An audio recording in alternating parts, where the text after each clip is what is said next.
I just gotta work and you know I'm doing that. Never stop, always on the track. Locked in my path, never getting off track. Whatever I lack, add it to my bag. And I got plenty more where that came from. And my price is right, I never change, bruh. Don't get it done right. And that's every day, that's young life. That's the anthem right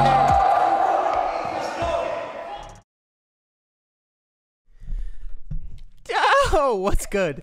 Coming in hot, straight off the bat, whatever. I just wanted to kind of explain, I don't need this, explain what I'm doing with my training right now, because I kind of feel like I figured out what I need to do specifically, and it's been a long struggle all these friggin' almost 8 years. Looked at my watch, doesn't have the year on it, but point is, it's been a long struggle of me trying to figure out what works for me, and I think the last two strength phases I tried to do, this one I'm currently in and the last one, really helps solidify what I need. Well, we'll see how this one turns out, but it feels correct.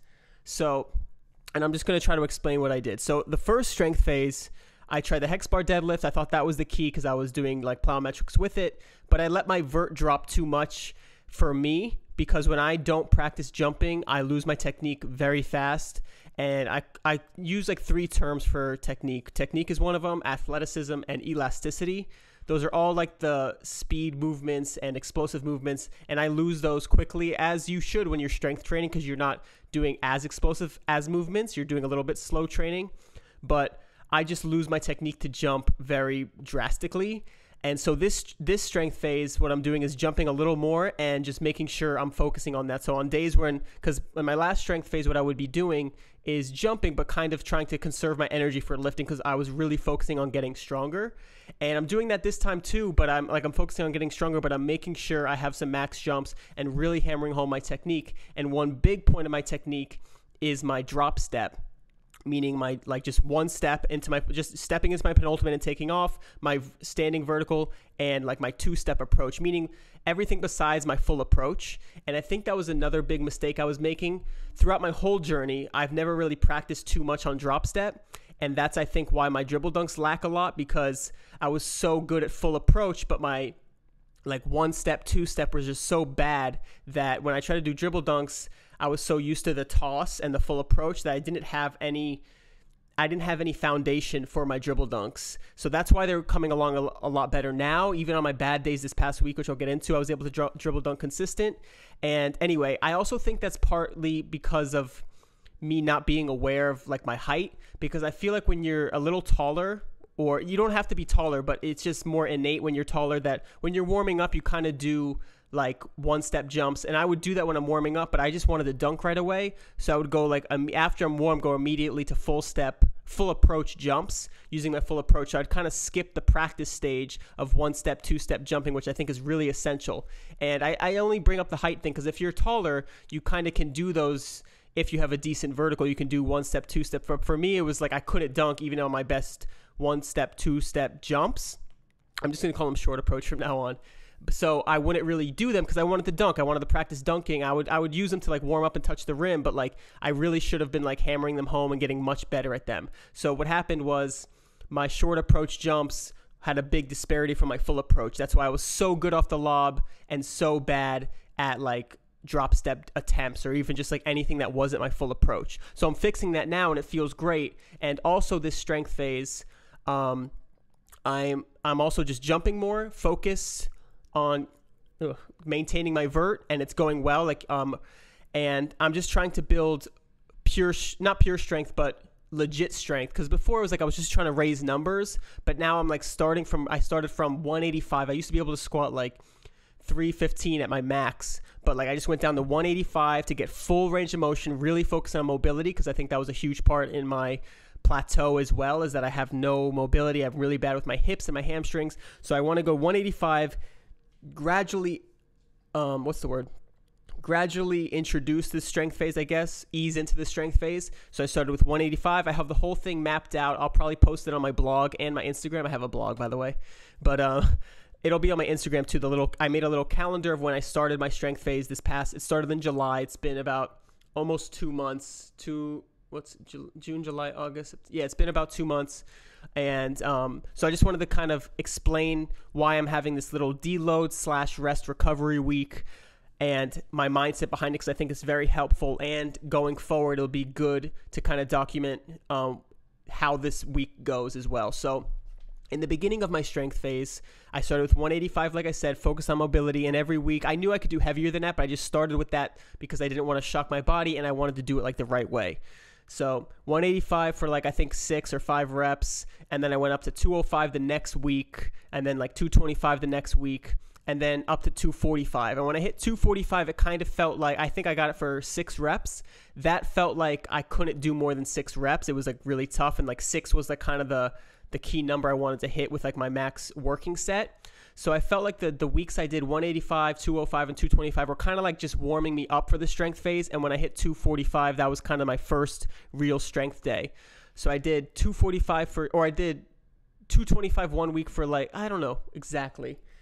Either way, I think 245 was my first strength week, and I think I did like 3 weeks after that. So I did 245 for 6.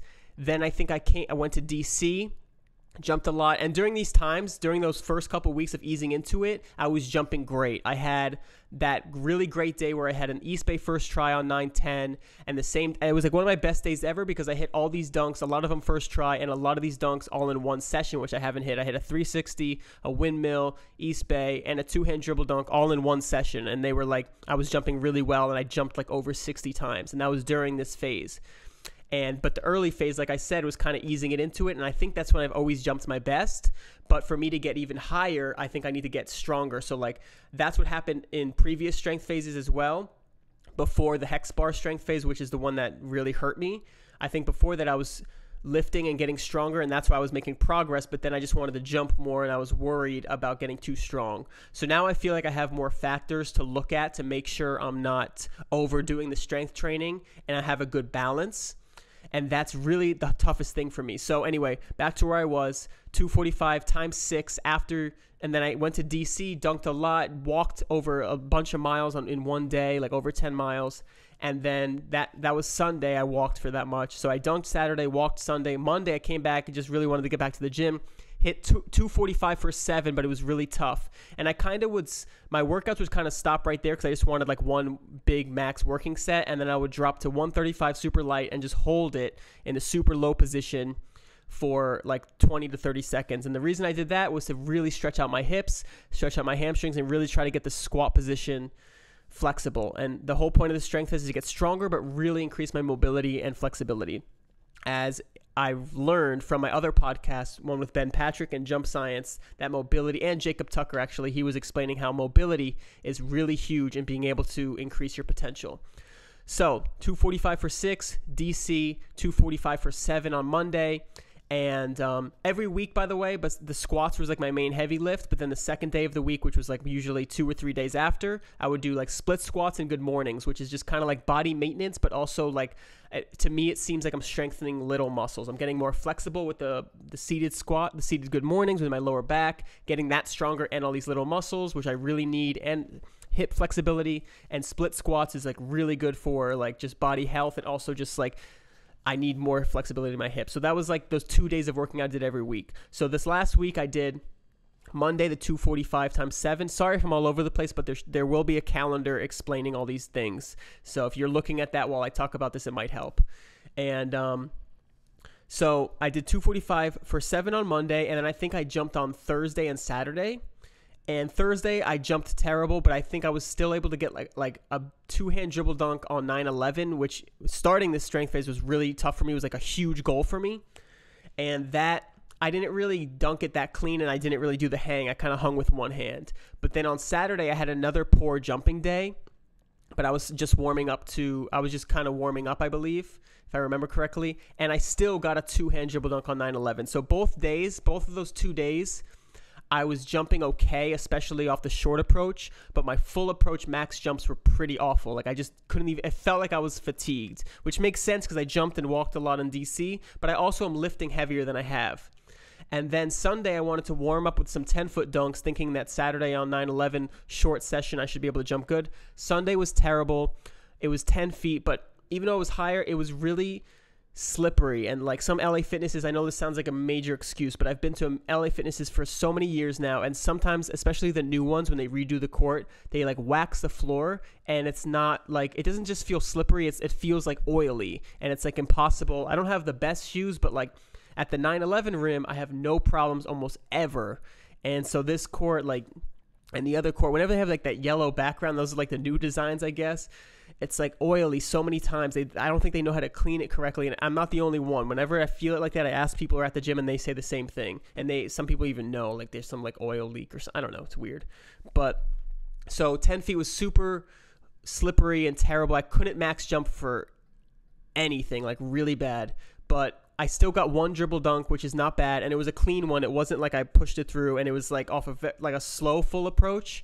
And I'm happy with that, but like I definitely felt like I wasn't jumping high. Even if I was jumping full speed, I didn't feel like the bounce was there. And the way I feel that is that like even my like short approach jumps, they felt like more effort just to hang on the rim. And like I kind of know myself from these years and constantly thinking how I feel is like some days I go to jump and it's a lot easier. Like I just spring up, and does not feel like that. And that's exactly how you would feel talking to all these people like John Evans and Daniel from Jump Science.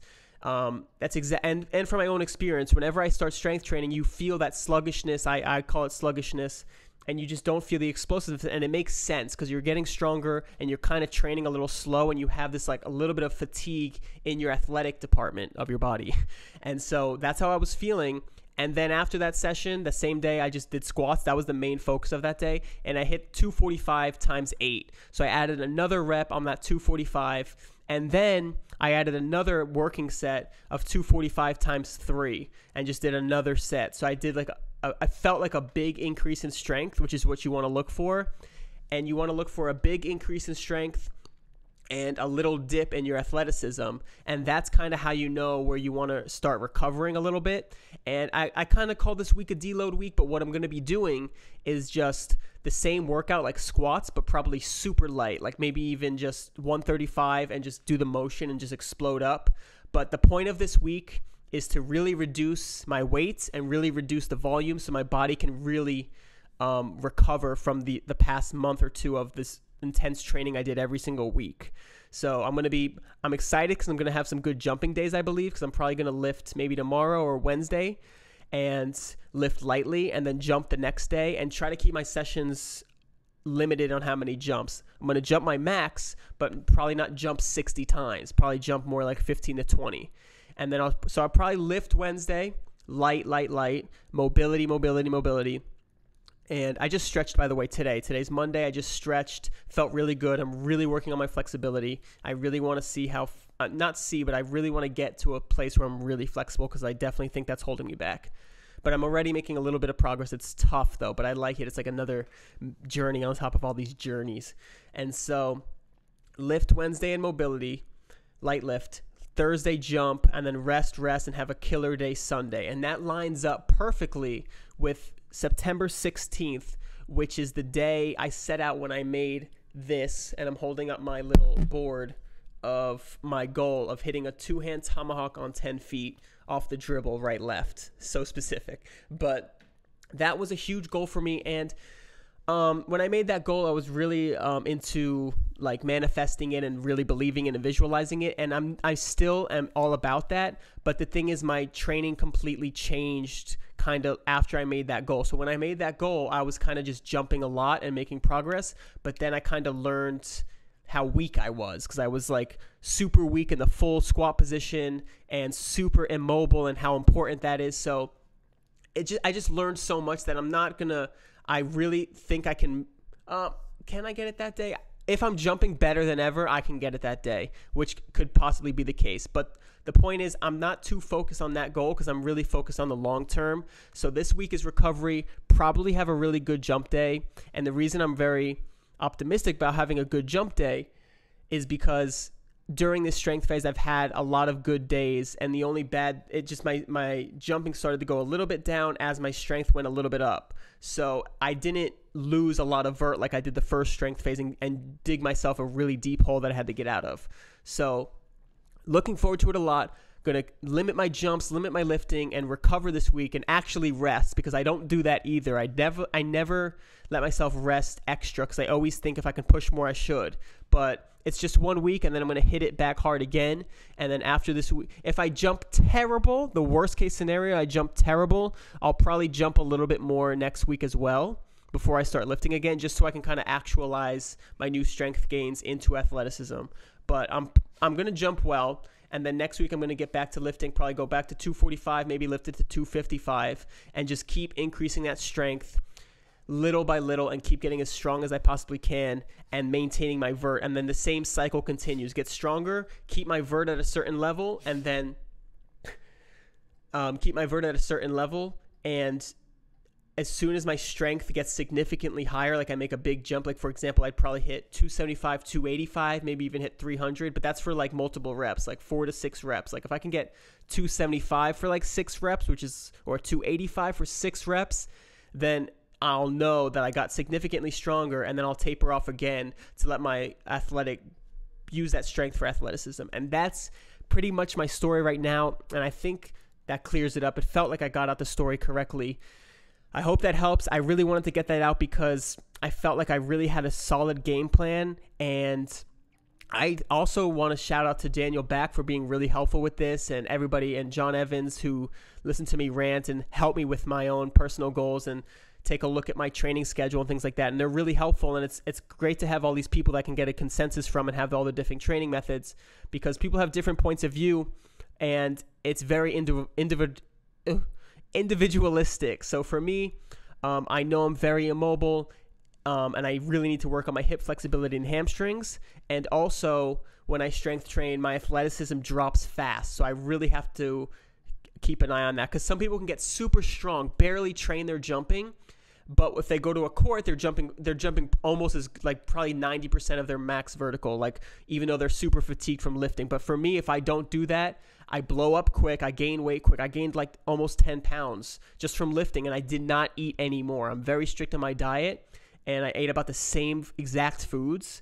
I eat the same foods almost every single day, and I gained like 10 pounds, and I think it's just my body holding on water, because after my workout, I lost like 4 pounds quick. But I think it's just water and my body thinking, when I do the stimulus of lifting heavy, my body's saying, oh, we need to build size, and it's just stimulus is that I understand but can't really tell you the science behind. But your body gets these stimuli, and then you hold on water, you hold on all these things. So that's how I'm kind of feeling. So that's how my body works, and I'm not like, my athleticism falls quick. That's all I got to say. And so now I'm keeping an eye on that. Training is going great. I'm feeling healthy and mobile, no pain anywhere. And all these things are to get mobile, get strong, and stay healthy, and jump. Jumping is a huge one. And I'm also jumping from different angles, jumping off all plants, and trying to keep a balance with that. I'm making sure I jump off vert, jumping off one-step short approach, and that's been really helpful. I've been able to get some 2-step dribble dunks on 9/11, like pretty easy, and that feels great. I can see myself drop stepping in the future and vert dunking in the future as well, and it feels great, and I'm super excited. So that's it. I hope that makes sense. Hope you're able to follow along. Thank you all for following my journey. This week will be a restful week, but not sedentary, I guess you could say. I already stretched today. It felt great. If you follow my Instagram story, I usually post what I do there. I'm not going to make whole videos on just a little quick stretch session. I know you want to see that, but I give little glimpses here and there. It's pretty simple. I'm not the best at stretching, and there's a lot of other people that have better routines, and I just do the very basics: hips, hamstrings, and you could just look up what I do for hips and hamstrings. It's pretty basic because I'm so inflexible. I'm just trying to get flexible at this point. And that's it. More videos coming soon. Look out for lifting on Wednesday and dunking on Thursday. And this week should be fly time. I should have some major bounce. I'm looking forward to it. I'm super pumped. I'm kind of bummed that stupid 10-foot court was oily, because it's far from me. It's like a solid drive. So if I go out there and it's oily, it's just going to ruin it. So I think I might go to the rec center if it's empty, because I think school's back in session. So that would be dope, because that rim is 10 feet but easier. I might go to UCF too. It's all good. We're gonna be bouncing soon, and I'm super pumped about it. So thank you for watching, listening, and supporting me. I love you. Toodaloo.